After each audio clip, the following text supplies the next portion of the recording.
조선 궁중비사. 돌아온 여자들은 환양년이 되고 그 아들들은 호로자식이 되었던 환양녀. 환양녀는 특정한 역사의 산물이지만 의미가 파생되면서 여성 비하의 용어가 되어 왔는데, 당시 용어로는 속환녀로 적에게 잡혀가 값을 치르고 찾아온 여자를 뜻합니다. 17세기 병자년의 난리를 피해 사대부들은 안전하다는 강화도로 가족을 이끌고 들어가지만 섬이 함락되자 수많은 사람들이 청군의 포로가 되었습니다. 적들은 신분이 높은 여자들을 주로 골라갔는데 여자라 힘이 약한 데다 나중에 속환비를 넉넉하게 받을 수 있기 때문이었습니다. 돈 있는 사람들이 직접 가서 속환해온 경우 말고 끌려간 지 거의 1년 만에 850여 명의 공식적인 속환이 이루어졌는데, 그 중에는 여자들의 수가 훨씬 많았습니다. 사지에서 살아서 돌아왔는데 사랑하는 가족이라면 더 바랄 것이 없겠지만 환황녀들은 다시 삶과 죽음의 경계에 서는데, 윤씨의 살해는 당시 정치인들의 민낯을 여과 없이 드러내준 사건이었습니다. 인조 16인 1638년 3월 윤씨의 시부모는 아들 내외 이혼을 허락해달라는 단자를 예조에 올리는데 잡혀갔다 돌아온 며느리에게 조상제사를 맡길 수 없다는 이유였습니다. 윤씨의 시아버지는 판서를 지낸 장유이고 시어머니 김씨는 김상용의 딸이며 남편은 장선징인데, 훗날 장선징의 행장에 변난 때 부모를 잘 보호해 화를 피하게 한 아들로 부각되어 윤씨만 끌려갔음을 알 수 있습니다. 당시 윤씨의 나이는 25살 안팎으로 아들이 하나 있었는데, 며느리를 내치려고 하는 장유는 복림대군의 장인으로 나라 어른의 자리에 있었지만 사회적 책임 따위는 안중에도 없었습니다. 가뜩이나 혼란한 전국에 돌을 던진 경우로 전후의 복구에 집중해야 할 시기에 속환녀를 주요 논제로 삼고 있다는 사실만 해도 그랬으며, 그를 지지하는 척화파들의 논리도 억지주장으로 일관했습니다. 인조실록 36권, 인조 16년 3월 11일 갑술 두 번째 기사. 1638년 명 숭정 11년. 신풍 부원군 장유가 포로로 잡혀갔다 돌아온 부녀자들의 이혼 문제에 대해 개하다. 좌이정 최명길이 헌이하기를, 신이 전에 심양에 갔을 때 출신사족으로서 속환하기 위해 따라간 사람들이 매우 많았는데, 남편과 아내가 서로 만나자 부둥켜 안고 통곡하기를 마치 저승에 있는 사람을 만난 듯이 하여 길 가다 보는 사람들이 눈물을 흘리지 않는 사람이 없었습니다. 부모나 남편으로 돈이 부족해 속환하지 못하는 사람들은 장차 차례로 가서 속환할 것입니다. 만약 이혼해도 된다는 명이 있게 되면 반드시 속환을 원하는 사람이 없게 될 것입니다. 이것은 허다한 부녀자들을 영원히 이역의 귀신이 되게 하는 것입니다. 한 사람은 소원을 이루고 100집에서 원망을 품는다면 어찌 화기를 상하게 하기에 충분치 않겠습니까? 신이 반복해서 생각해보고 물정으로 참작해 보아도 끝내 이혼하는 것이 옳은 줄을 모르겠습니다. 그리고 한이겸의 딸에 관한 일은 별도로 의논할 필요가 없습니다. 신이 심양으로 갈 때에 들은 이야기인데, 청나라 병사들이 돌아갈 때 자색이 잠옷 아름다운 한 처녀가 있어 청나라 사람들이 온갖 방법으로 달래고 협박하였지만 끝내 들어주지 않다가 사하보에 이르러 굶어 죽었는데, 청나라 사람들도 감탄하여 묻어주고 떠났다고 하였습니다. 또 신이 심양의 관사에 있을 때 한 처녀를 값을 정하고 속하려고 하였는데, 청나라 사람이 뒤에 약속을 위배하고 값을 더 요구하자 그 처녀가 돌아갈 수 없음을 알고 칼로 자신의 목을 찔러 죽고 말았습니다. 이에 끝내는 그녀의 시체를 사가지고 돌아왔습니다. 가령 이 두 처녀가 다행히 기한 전에 속환되었더라면 반드시 자결하지는 않았을 것입니다. 비록 정결한 지조가 있더라도 누가 다시 알아주겠습니까? 이로써 미루어 본다면 전쟁의 급박한 상황 속에서 몸을 더럽혔다는 누명을 뒤집어 쓰고서도 밝히지 못하는 사람이 얼마나 많겠습니까? 사로잡혀간 부녀들을 모두 몸을 더럽혔다고 논할 수 없는 것이 이와 같습니다. 한이겸이 상언하여 진달한 것도 또한 어찌 특별히 원통한 정상이 있어서 그런 것이 아니겠습니까? 한이 아랜대로 하라고 답하였다. 그러나 이 뒤로는 사대부집 자제는 모두 다시 장가를 들고 다시 합하는 자가 없었다. 사신은 논한다. 충신은 두 임금을 섬기지 않고 열려는 두 남편을 섬기지 않으니 이는 저리가 국가에 관계되고 우주의 동량이 되기 때문이다.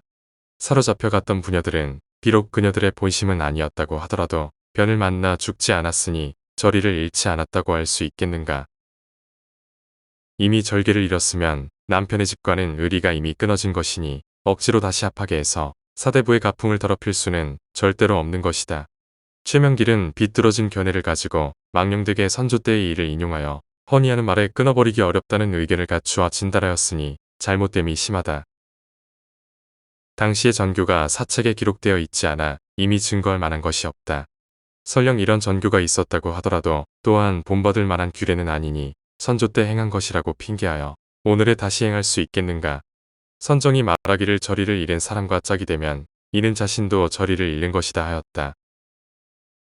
저리를 잃은 부인을 다시 취해 부모를 섬기고 종사를 받들며 자손을 낳고 가세를 잇는다면 어찌 이런 이치가 있겠는가. 100년 동안 내려온 나라의 풍속을 무너뜨리고 사만을 들어 오랑캐로 만든 자는 명길이다. 통분함을 금할 수 있겠는가. 포로 속환을 위해 동분서주한 좌의정 최명길은 장유의 요구가 공익을 저해하는 것임을 분명히 했는데 그는 한 사람의 소원을 이루기 위해 백집에서 원망을 품는다면 어찌 화기가 상하지 않겠느냐고 따졌습니다. 이에 대한 사관의 논평이 가관인데 무튼 국왕인조도 속환 부녀에게 책임을 묻는 꼴을 용납하지 않았고 그런 가운데 시아버지 장유의 갑작스런 죽음으로 윤 씨의 이혼은 유야무야 되는 듯 했습니다. 그런데 2년 6개월 후 장유의 아내 김 씨가 죽은 남편의 유언이라며 다시 아들의 이혼을 허락해달라는 소를 올립니다. 그 사이에 무슨 일이 있었는지 김 씨는 며느리의 타고난 성질이 못되어 시어른에게 순종하지 않고 또 편치 않은 사정이 있다고 했는데 실거지약을 내세워 이혼을 관철시키고자 한 것입니다. 죽은 사람의 소원이라며 떼를 쓰는 안사돈에게 왕은 혼신의 독자임을 감안해 장선징의 이혼을 특례로 허락하고 그 외 어떤 이혼도 허락하지 않는다는 영을 내렸습니다. 그러나 장선징이 선례가 되어 대부분의 사람들은 사대부의 가풍에 누가 될까 환양한 부인과 갈라섰는데 윤 씨와 이혼한 남편 장선징은 경주 이 씨와 재혼의 딸 둘을 낳았습니다. 윤 씨의 아들 장헌은 계모 이 씨의 아들로 입적되었고 전 남편 장선징은 효종비 인선왕 후에 오빠로 벼슬은 판서에 이르렀습니다. 그런데 예전 장유 부부가 절개를 잃었다는 구실로 며느리를 내쳤듯이 자신과 그 조상의 제사를 맡아줄 손자 장헌도 사회에서 내침을 당하게 되었습니다. 한 재상가가 장헌과 혼인을 추진하자 송시열은 환양녀의 소생이라는 점을 들어 추잡함이 막심하다며 조롱하고 실절에 무감각한 대신을 공격했습니다. 장헌에게는 하급 관직 참복마저도 녹록치 않았는데 환양녀의 아들이라는 주장의 생모와는 연이 끊어져 계모의 자식임을 증명하자 천륜을 저버린 배은망덕한 자식으로 다시 공격을 받았습니다. 남편과 아들의 연관 검색어에서 흔적도 없이 사라진 윤 씨. 그녀는 누구이며 그 후의 삶은 어땠을지 궁금한데 그녀는 판서 윤군수의 증손녀이자 영의정 윤두수의 종중손녀로 군수 윤종지의 딸로 태어났습니다. 병자호란 당시에 전국에서 실세에 속했던 영의정 윤방이나 판서 윤순지 등은 가까운 친족이며 윤 씨의 여동생은 영의정 심지원의 부인이고 그 아들 심익현은 효종의 차녀 숙명공주의 부마가 되었습니다. 숙명공주에게 그녀는 시이모가 되며 장선진과의 혼인이 지속되었다면 외숙모이기도 한데 윤 씨 그 후의 삶에 대해서는 기록이 없어 알 수가 없습니다. 다만 윤 씨의 남동생 윤타가 누이들과의 우애가 돈독했다고 하니 상처로 얼룩진 생이 형제 자매로 인해 위로가 되지 않았을까 추측을 해볼 뿐입니다. 병자호란을 겪고 나서 군신관계를 요구하는 청의 요청에 따라 인조의 두 아들 소현세자와 복림대군이 볼모로 끌려갔고 이들과 함께 포로로 끌려간 인원은 약 60만 명 정도인데 이 중 50만 명이 여성이었습니다. 그에 대해 조선 정조 때 박지원이 지은 한문 단편소설 열렴함양박시전에서는 다음과 같이 묘사하고 있습니다. 오랑캐 장수들이 장안의 재물과 부인들을 잡아갈새 잡혀가는 부인네들이 박씨를 향하여 울며 슬프다. 우리는 이제 가면 생사를 모를지라 언제 고국산천을 다시 볼까? 하며 대성통곡했다. 정묘호란 때 수만 명의 조선인을 끌고 가서 거액의 몸값을 받고 풀어주며 이득을 챙긴 청은 병자호란 때에는 포로들을 확보하는 데에 열을 올렸습니다. 그리고 이들 포로들 중에 사대부 집안의 여성들이 많았던 것은 그들은 잡아가야 재물을 두둑히 챙길 수 있었기 때문입니다. 청인들이 남녀인질들을 모아놓으니 수만 명이 됐다. 모자가 상봉하고 형제가 서로 만나 부여잡고 울부짖으니 곡소리가 천지를 진동했다. 심양일기.